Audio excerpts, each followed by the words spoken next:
मैं शहर रामेश्वरम के एक मिडिल क्लास तमिल खानदान में पैदा हुआ।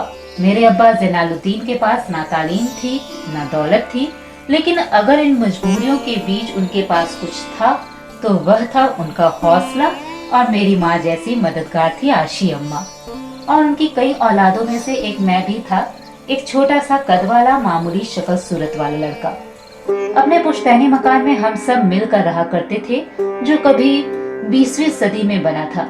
काफी बड़ा और वसील मकान था हमारा रामेश्वरम की मस्जिद स्ट्रीट में। मेरे अब्बा हर तरह के ऐशोआराम से दूर रहते थे, लेकिन फिर भी जरूरत की सारी चीजें थी उनके पास। सच तो ये है कि मेरा बचपन बड़ा महफूज था, दिमागी तौर पर भी और जज्बाती तौर पर भी। रामेश्वरम का मशहूर शिव मंदिर हमारे घर से सिर्फ 10 मिनट की दूरी पर था। हमारे इलाके में ज्यादा आबादी वैसे तो मुसलमानों की थी, फिर भी काफी हिंदू घराने थे जो बड़े इत्तेफाक से हमारे पड़ोस में रहते थे। हमारे इलाके में एक बड़ी पुरानी मस्जिद थी जहाँ मेरे अब्बा मुझे हर शाम नमाज पढ़ने के लिए ले जाया करते थे। रामेश्वरम मंदिर के बड़े पुरोहित बख्शी लक्ष्मण शास्त्री मेरे अब्बा के पक्के दोस्त थे। अपने बचपन की आंकी हुई यादों में एक याद ये भी थी कि अपने अपने रियायती लिबासों में बैठे हुए वो दोनों कैसे रूहानी मसलों पर देर देर तक बातें किया करते थे। मेरे अब्बा तो मुश्किल से मुश्किल रूहानी मामलों को भी तमिल की आम जबान में बयान कर लिया करते थे। एक बार मुझसे कहा था, जब आफत आए तो आफत की वजह समझने की कोशिश करो, मुश्किल हमेशा खुद को परखने का मौका देती है। मैंने हमेशा अपने साइंस और टेक्नोलॉजी में अब्बा के उसूलों पर चलने की कोशिश की है। मैं इस बात पर यकीन रखता हूँ कि हमसे ऊपर भी एक आला ताकत है, एक महान शक्ति है जो हमें मुसीबत, मायूसी और नाकामियों से निकालकर सच्चाई के मुकाम तक पहुँचाती है। मैं करीब 6 बरस का था जब अब्बा ने एक लकड़ी की कश्ती बनाने का फैसला किया, जिसमें वो यात्रियों को रामेश्वरम से धनुषकोटी का दौरा करा सके, ले जाए और वापस ले भी आए। वे समंदर के साहिल पर लकड़ियां बिछाकर कश्ती का काम किया करते थे। एक और हमारे रिश्तेदार मोहम्मद जलालुद्दीन, बाद में उनका निकाह मेरी आपा जुहरा के साथ हुआ। अहमद जलालुद्दीन हालांकि मुझसे 15 साल बड़े थे, फिर भी हमारी दोस्ती आपस में जम गई थी। हम दोनों ही शाम को लंबी सैर पर निकल जाया करते थे। मस्जिद गली से निकलकर हमारा पहला पड़ाव शिव मंदिर हुआ करता था, जिसके गिर्द हम उतनी ही श्रद्धा से परिक्रमा करते थे जितनी श्रद्धा से बाहर से आए हुए यात्री। जलालुद्दीन ज्यादा पढ़े लिखे नहीं थे क्योंकि उनके घर के हालात थोड़ा ठीक नहीं थे, लेकिन मैं जिस जमाने की बात कर रहा हूँ उन दिनों हमारे इलाके में सिर्फ एक वही शख्स था जो अंग्रेजी में लिखना, बोलना और पढ़ना जानता था। जलालुद्दीन हमेशा तालीम याफ्ता और पढ़े लिखे लोगों के बारे में बातें करते थे, और एक शख्स जिसने बचपन से मुझे बहुत मुतफिक किया वो मेरा कजन था, मेरा चचेरा भाई शमसुद्दीन। और उसके पास रामेश्वरम में अखबारों का ठेका था और सब काम अकेले ही किया करता था। हर सुबह अखबार रामेश्वरम रेलवे स्टेशन पर ट्रेन से पहुंचाता था। 1939 में दूसरी आलमगीर जंग शुरू हुई, द सेकंड वर्ल्ड वॉर। उस वक्त मैं 8 साल का था।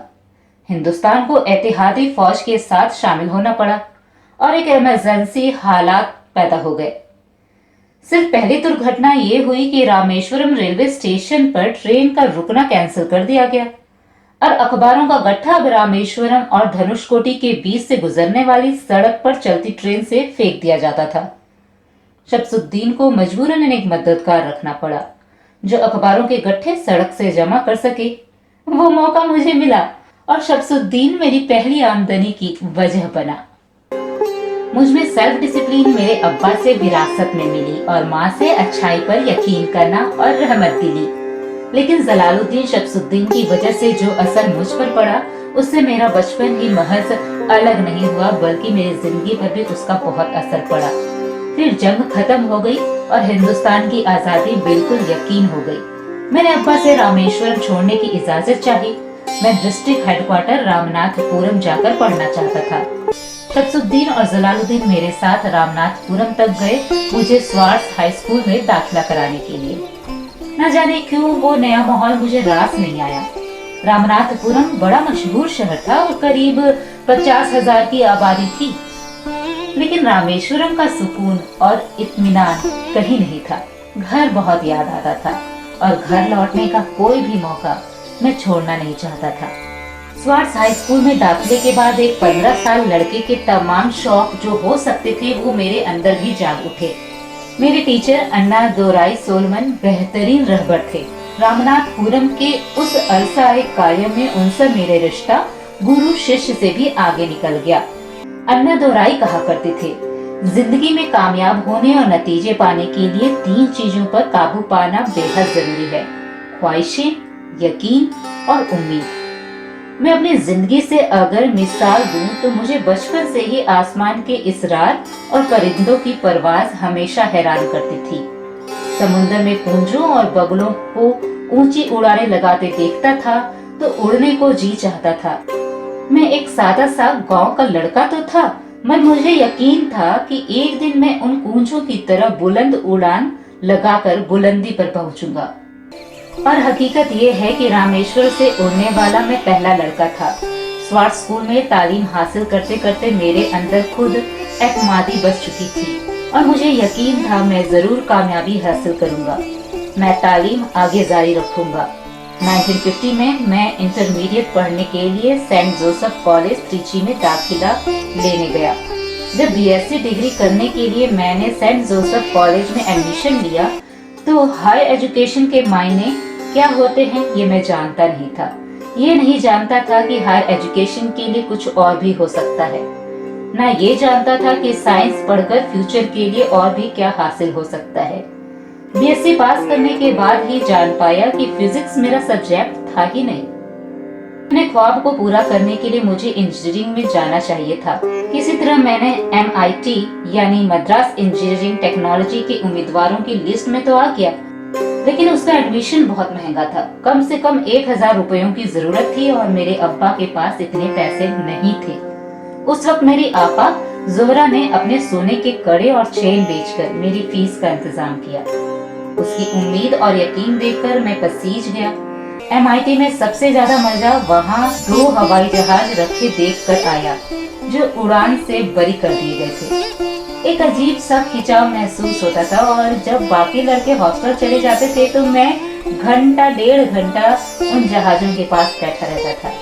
फर्स्ट ईयर मुकम्मल होने के बाद जब मुझे अपना एक सब्जेक्ट चुनना था तो मैंने फौरन एरोनॉटिकल इंजीनियरिंग का चुनाव किया। MIT की तालीम के दौरान मुझे 3 टीचर्स ने बहुत प्रभावित किया, professor AKV Medlin, professor Sponder, professor Narasimha Rao. Professor Sponder technical aerodynamics सिखाते थे। प्रोफेसर KAV मेडलिन ने मुझे एरो स्ट्रक्चर डिजाइन सिखाया और उसका एनालिसिस भी। वे बड़े खुशदिल और दोस्त टीचर थे और हर साल कोई ना कोई नया तरीका, नया नजरिया लेकर आते थे। प्रोफेसर नरसिम्हा राव मैथमेटिशियन थे। वे एरोडायनामिक्स की थ्योरी सिखाया करते थे। उनकी क्लास में शामिल होकर मुझे मैथमेटिक्स, फिजिक्स, बाकी तमाम सब्जेक्ट से ज्यादा अच्छा लगने लगा। MIT से मेरा बेंगलोर के हिंदुस्तान एरोनॉटिकल लिमिटेड में बतौर ट्रेनी दाखिला हो गया। HAL से जब मैं एरोनॉटिकल इंजीनियरिंग में ग्रेजुएट बनकर निकला तो जिंदगी ने 2 मौके मेरे सामने लाकर खड़े कर दिए। दोनों ही मेरे ख्वाहिश को पूरा करते थे। एक मौका था एयरफोर्स का, दूसरा मिनिस्ट्री ऑफ डिफेंस में डायरेक्टरेट ऑफ टेक्निकल डेवलपमेंट और प्रोडक्शन का। मैंने दोनों में अर्जी भेज दी और बावक्त दोनों से इंटरव्यू का बुलावा आ गया। एयरफोर्स के लिए मुझे देहरादून बुलाया गया था और डिफेंस के लिए मुझे दिल्ली। 1 हफ्ता दिल्ली ठहरा, डिफेंस मिनिस्ट्री का इंटरव्यू दिया। इंटरव्यू अच्छा हुआ, वहां से मैं देहरादून गया। एयरफोर्स सिलेक्शन बोर्ड के इंटरव्यू के लिए 25 उम्मीदवारों में से मेरा नंबर 9वें पर था। मेरा दिल बैठा हुआ था, बहुत मायूस था और कई दिन तक अफसोस रहा कि एयरफोर्स में जाने का मौका मेरे हाथ से निकल गया। मैं ऋषिकेश चला गया, गंगा में स्नान किया और फिर चलता हुआ पास की पहाड़ी में शिवानंद आश्रम तक पहुंच गया। स्वामी शिवानंद से भेंट हुई। देखने में बिल्कुल गौतम बुद्ध लगते थे। सफेद दूधिया धोती और पावों से लकड़ी की खड़ाऊ, उनकी बच्चों से मासूम मुस्कान और सादा दिल देखकर बहुत प्रभावित हुआ। मैंने बताया उन्हें कि कैसे इंडियन एयरफोर्स में भर्ती होने से मैं रह गया और मेरी कितनी शिद्दत ख्वाहिश थी आसमानों में उड़ने की, परवास करने की। वो मुस्कुरा दिए और बोले, ख्वाहिशें अगर दिलो जान से निकली हों तो वो पवित्र होती हैं, और उसमें अगर शिद्दत हो तो उसमें कमाल की एक इलेक्ट्रोमैग्नेटिक एनर्जी होती है। दिमाग जब सोता है तो वो एनर्जी रात की खामोशी में बाहर निकल जाती है और सुबह कायनात, ब्रह्मांड, सितारों की गति रफ्तार को अपने साथ समेटकर दिमाग में वापस लौट आती है। इसीलिए जो सोचा है उसकी सृष्टि अवश्य है। इस वचन पर कि सूरज फिर लौटेगा, बहार फिर आएगी। यह सुनकर मैं दिल्ली लौट आया। डिफेंस में अपने इंटरव्यू का नतीजा पूछ ही रहा था कि जवाब में मुझे अपॉइंटमेंट लेटर थमा दिया गया और अगले दिन से सीनियर साइंटिफिक असिस्टेंट मुकर्रर करार दिया गया, 250 रुपए के महीना तनख्वाह पर। 3 साल गुजर गए। उन्हीं दिनों बेंगलोर में एरोनॉटिकल डेवलपमेंट एस्टेब्लिशमेंट ADE का नया महकमा खुला और मुझे वहां पोस्ट कर दिया गया। पहले साल तो ADE में कोई ज्यादा काम नहीं था। एक प्रोजेक्ट टीम बनाई थी कि 3 साल में एक स्वदेशी होवरक्राफ्ट तैयार हो, और जो वक्त से पहले ही तैयार हो गया। उसका डिजाइन हमारी उम्मीद से ज्यादा अच्छा था, लेकिन मैं सख्त मायूस हुआ जब आपसी कंट्रोवर्सी के बिना सारा प्रोजेक्ट बंद कर दिया गया। Professor MJK Menon Tata institute of fundamental research के डायरेक्टर एक दिन अचानक हमारी जांच पड़ताल को आ पहुंचे। नंदी का जिक्र निकला। मुझसे पूछताछ करते हुए उन्होंने ख्वाहिश जाहिर की कि एक 10 मिनट की उड़ान के लिए। उसके हफ्ता भर बाद ही मुझे इंस्कोस्पर से बुलावा आ गया। मैं मुंबई चला गया इंटरव्यू देने के लिए। मेरा इंटरव्यू लेने वालों में विक्रम साराभाई, MJK मेनन के अलावा मिस्टर सराफ थे, जो उस वक्त एटॉमिक एनर्जी कमीशन के डिप्टी सेक्रेटरी के ओहदे पर थे। डायरेक्टर साराभाई की गर्मजोशी ने पहले ही मुलाकात में मेरा दिल जीत लिया था। अगले ही दिन मुझे खबर मिली कि मैं चुन लिया गया हूँ। मुझे इंस्कोस्पर से रॉकेट इंजीनियरिंग की हैसियत से शामिल कर लिया गया। 1962 में दरेगा हिस्से में कहीं इंस्कोस्पर में थुम्बा में इक्वेटोरियम रॉकेट लॉन्च स्टेशन बनाने का फैसला लिया गया। थुम्बा केरल में त्रिवेंद्रम से परे दूर दराज एक गाँव का नाम है। हिंदुस्तान में ये मॉडर्न रॉकेट बेस्ड रिसर्च की एक हल्की सी शुरुआत थी।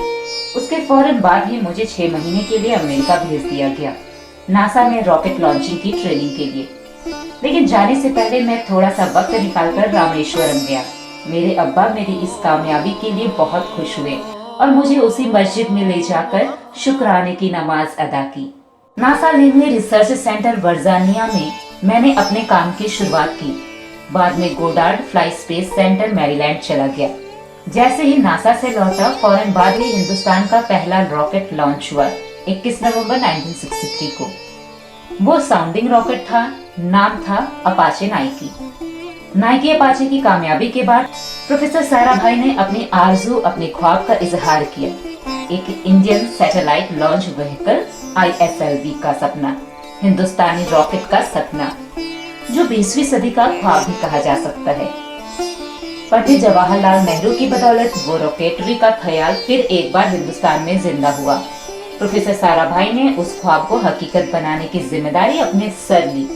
हालांकि बहुत से तंग नजर लोगों को एतराज था इस बात से कि इस मुल्क में जहां कौम को 2 वक्त की रोटी नसीब नहीं होती, वहां इस स्पेस उड़ानों को, इन ख्याली तहरीकों को क्यों तरजीह दी जा रही है। लेकिन प्रधानमंत्री पंडित जवाहरलाल नेहरू और साराभाई के नजरिए में कोई भी निगेटिव बात नहीं थी।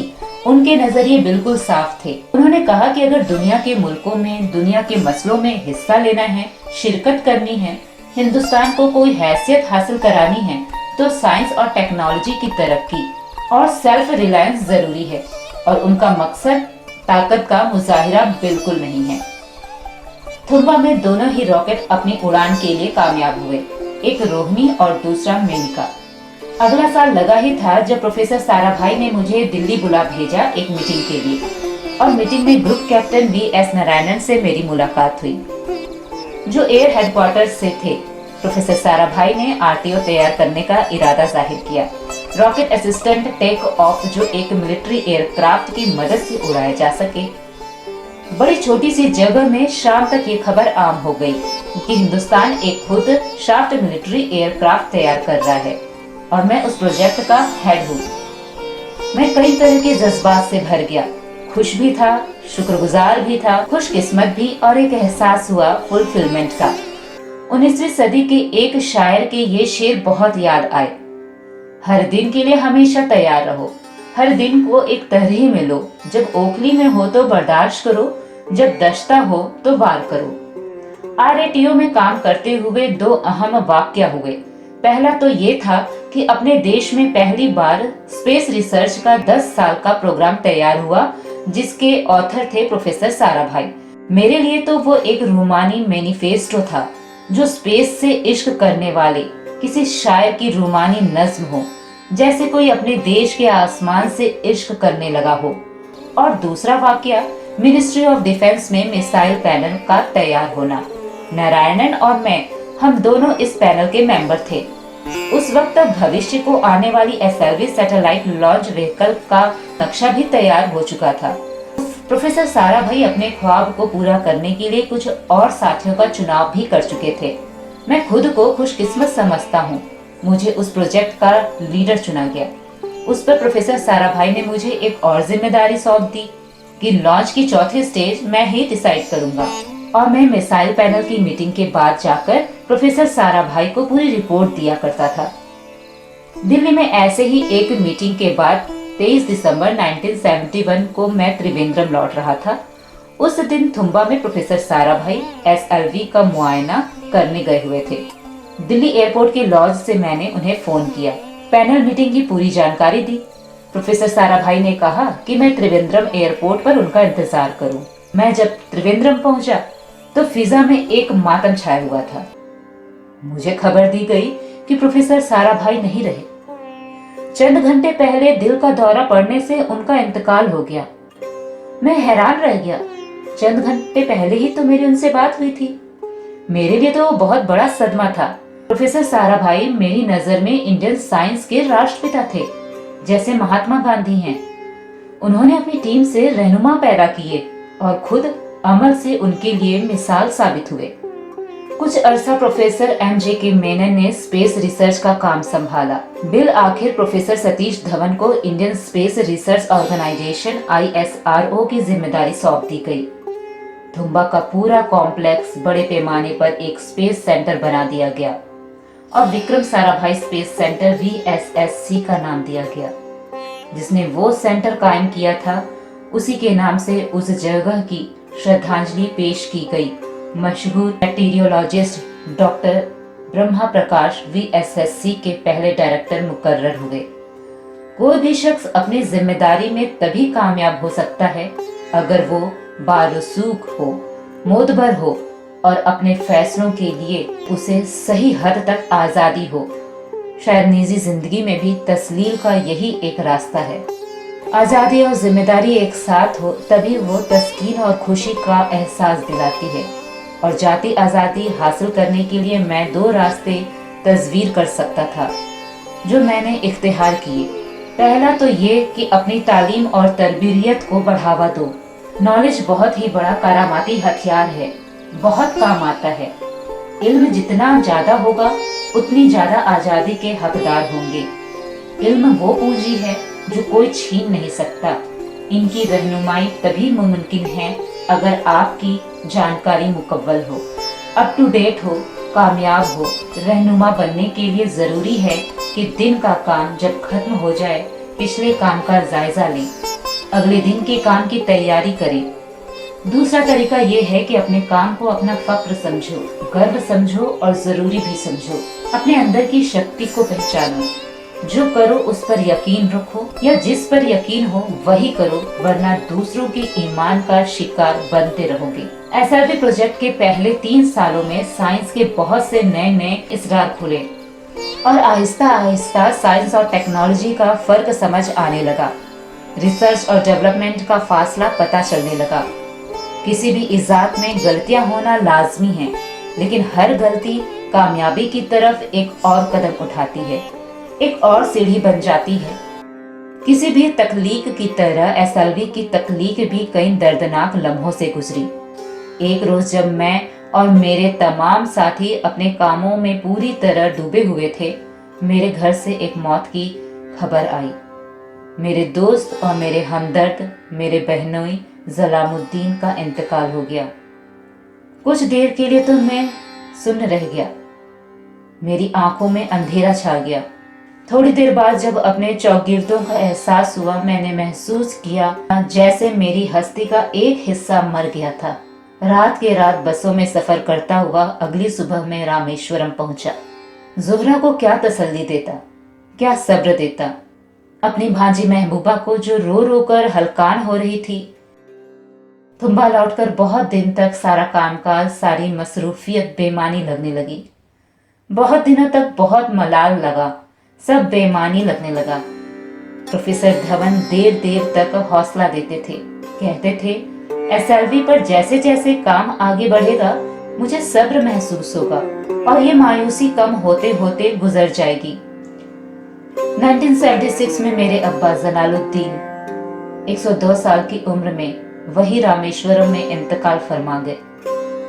मैं बहुत देर तक अपनी माँ के पास बैठा रहा चुपचाप, और जब उठा तुम्बा लौटने के लिए तो उसने रूंधे गले हुए दुआएं दी मुझे। एसएलवी 3 अपाच रॉकेट जो फ्रांस से उड़ाई जाने वाली थी, अचानक कुछ मुश्किलों की शिकार हो गई। मुझे फौरन फ्रांस जाना पड़ा।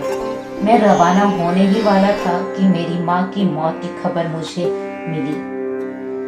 एक के बाद एक पूरी 3 मौत हो गई मेरे घर में। उस वक्त मुझे अपने काम में पूरे ध्यान की जरूरत थी। 100% लगन से काम करने की ख्वाहिश किसी और लगन की गुंजाइश नहीं छोड़ती। मुकलमाती और पूरी लगन से एसएलवी 3 का ख्वाब 1979 के दरमियान में जाकर पूरा हुआ। हमने एसएलवी 3 की परवाज का दिन 10 अगस्त 1979 तय किया।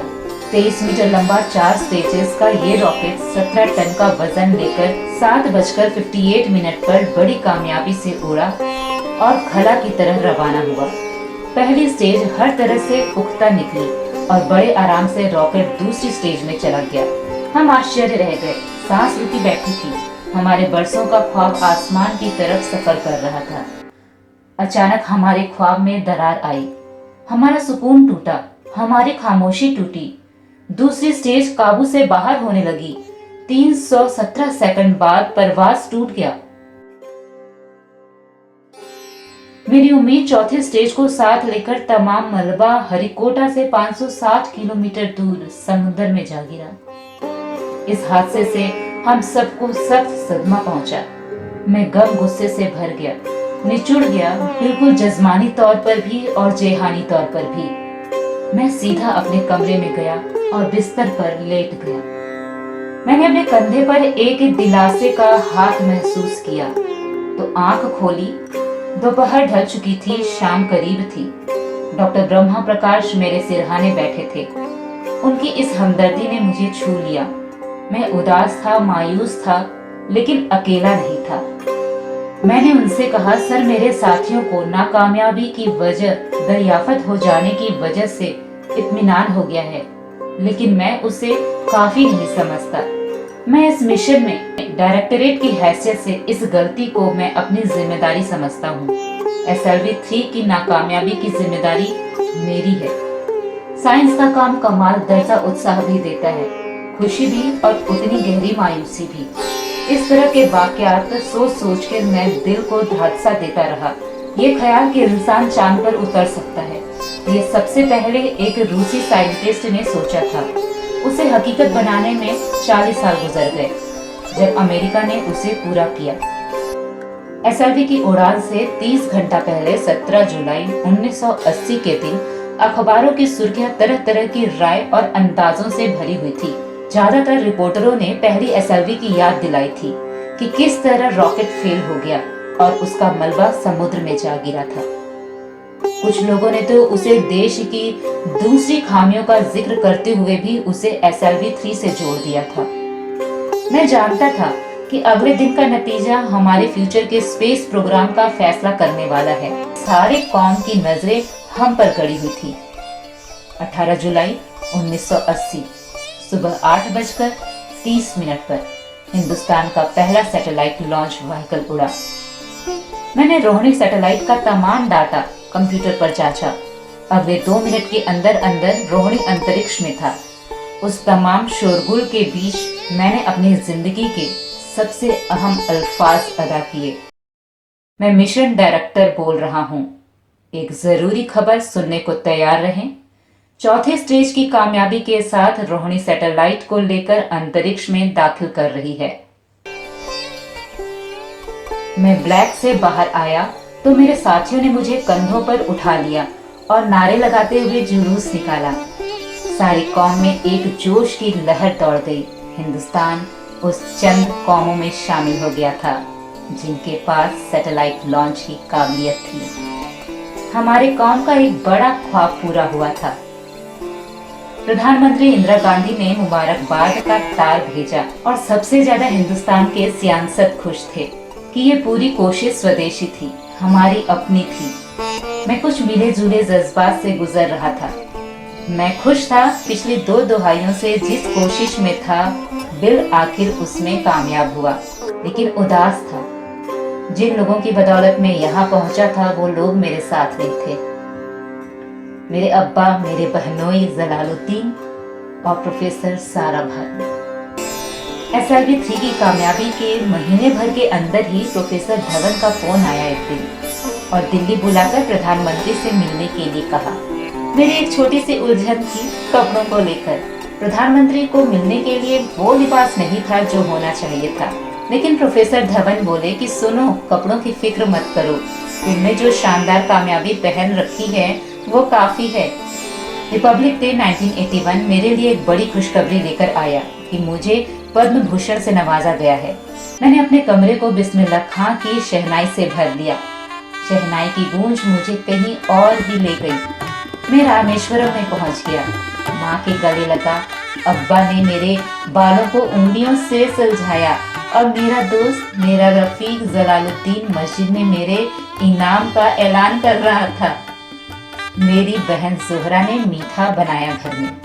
बख्शी लक्ष्मण शास्त्री ने मेरे माथे पर तिलक लगाया और फादर सोलेमन ने दुआ पढ़ी। प्रोफेसर सारा भाई को देखा। उनके चेहरे पर मुस्कुराहट थी, फक्र था। जो पौधा लगाकर वो गए थे अब पूरा पेड़ बन चुका था, जिसके फल हिंदुस्तान की आवाम तक पहुंच रहे थे। 1 जून 1982 को मैंने defence research and development laboratory DRDL की जिम्मेदारी संभाली।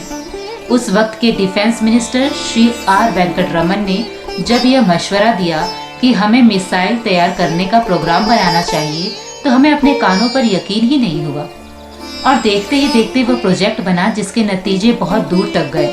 हर प्रोजेक्ट का नाम हिंदुस्तान की खुद मुख्तारी सेल्फ रिलायंस का सबूत था। सरफेस टू सरफेस मिसाइल का नाम पृथ्वी रखा गया। टेक्निकल कोर व्हीकल को त्रिशूल का नाम दिया गया। सरफेस तो एयर डिफेंस सिस्टम आकाश कहलाया। एंटीटेक मिसाइल के प्रोजेक्ट को नाग के नाम से पुकारा गया और मेरे दरीना ख्वाब रेक्स को यानी कि री एक्सपेरिमेंट लॉन्च व्हीकल को मैंने अग्नि का नाम दिया। मिसाइल टेक्नोलॉजी का हुनर दुनिया की कुछ चुनी हुई कौमों के पास ही था। वो बड़े ताज्जुब से हमारी तरफ देख रहे थे कि हम क्या करने जा रहे हैं और कैसे करेंगे। हम एक मीटिंग में बैठे हुए अपने मकसद को पूरा करने के लिए 1984 की निशानदेही कर रहे थे जब डॉक्टर ब्रह्मा प्रकाश की मौत की खबर आई। मेरे लिए वो एक और सदमा था। प्रोफेसर सारा भाई अगर VSCC के निर्माता थे तो प्रोफेसर ब्रह्मा प्रकाश उसके एग्जीक्यूटिव थे। पृथ्वी का काम अपनी तकमील में पहुंच रहा था जब हम 1988 में दाखिल हुए। 25 फरवरी 1988 को सुबह 11:23 पर पृथ्वी की पहली परवाज वाकिब हुई। हमारे मुल्क में वो एक ऐतिहासिक मौका था। पृथ्वी सिर्फ सरफेस टू सरफेस मिसाइल ही नहीं बल्कि आइंदा आने वाली तमाम किस्म की मिसाइल का बुनियादी नक्शा भी था। फ्यूचर का मॉड्यूल था वो।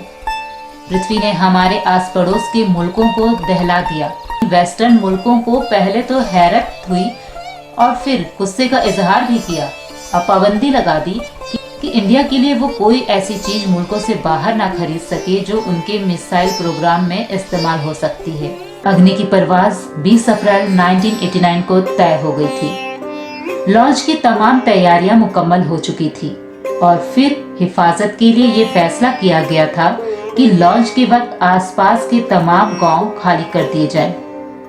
अखबार और मीडिया ने इस खबर को बहुत उछाला।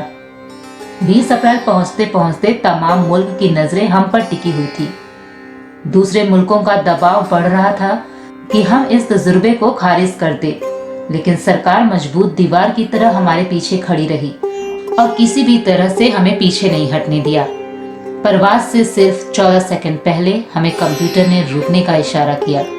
किसी एक पुर्जे में कोई खामी थी, वो फौरन ठीक कर दी गई, लेकिन उसी वक्त डाउन रे स्टेशन ने रुकने का हुक्म दिया। चंद सेकंड में कई रुकावटें सामने आ गई। अब परवाज मुलतवी कर दी गई। अखबारात ने आस्तीनें चढ़ा ली, हर बयानात में अपनी अपनी तरह की वजूहात निकाल ली।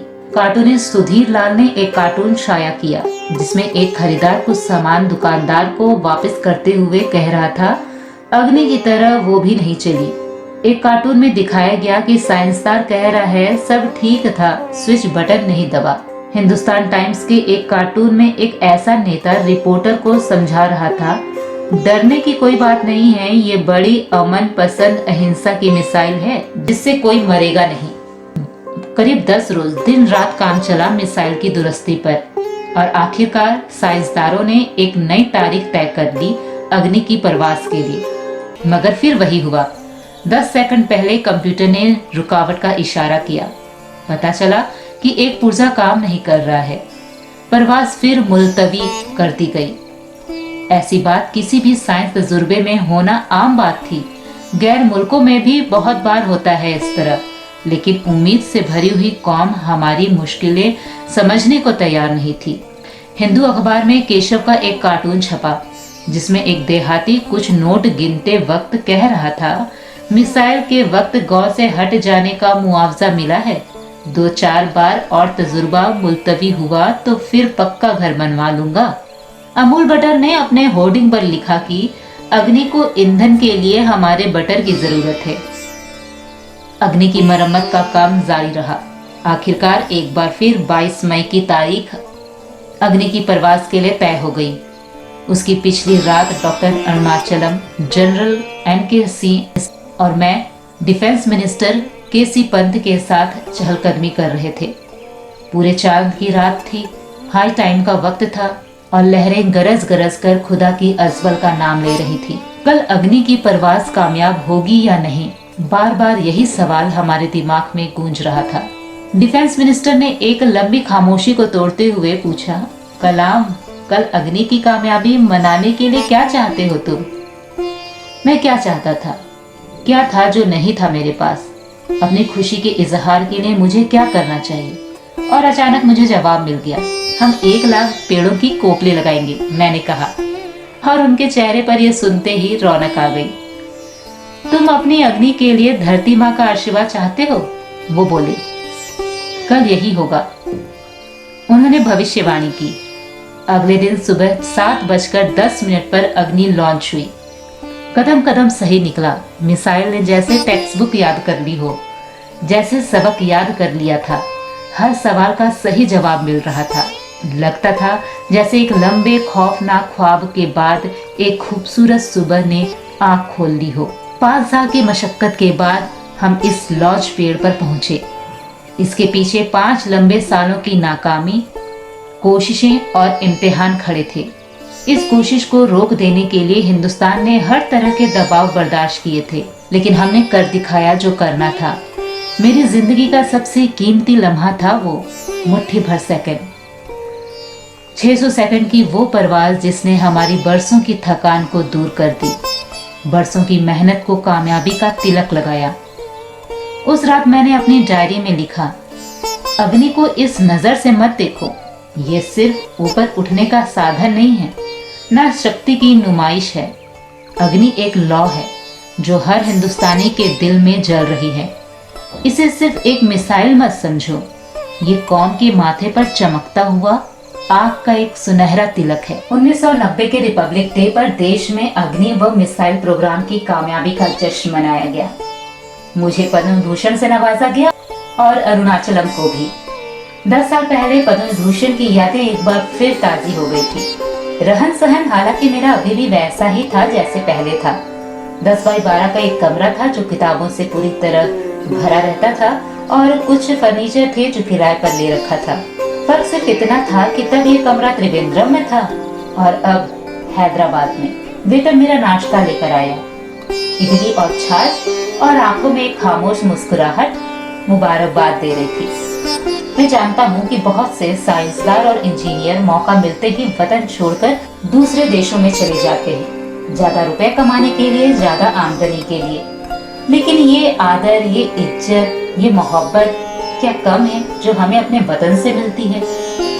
15 अक्टूबर 1991 को मैं 60 साल का हो गया। मुझे अपनी रिटायरमेंट का इंतजार था। चाहता था कि गरीब बच्चों के लिए एक स्कूल खोलूं। ये वो दिन थे जब मैंने सोचा था अपनी जिंदगी के तजुर्बे, मुसाहिंदे और वह तमाम बातें कलमबद्ध करूं जो दूसरों के काम आ सके। एक तरह से मैं अपनी जीवनी लिखना चाहता था। मेरे ख्याल से मेरे वतन के नौजवानों को एक साफ नजरिए और एक दिशा की जरूरत है। तभी ये इरादा किया उन तमाम लोगों का जिक्र करूं जिनकी बदौलत में ये बन सका हूं जो मैं आज हूं। मकसद ये नहीं था कि मैं बड़े बड़े लोगों का नाम लूं, बल्कि ये कि कोई भी शख्स कितना भी छोटा क्यों ना हो, उसे हौसला नहीं छोड़ना चाहिए। मसले, मुश्किलें जिंदगी का हिस्सा हैं और तकलीफें कामयाबी की सच्चाई। जैसा कहा है किसी ने, खुदा ने यह वादा नहीं किया कि आसमान हमेशा नीला ही रहेगा, जिंदगी भर फूलों से भरी राहें ही मिलेगी।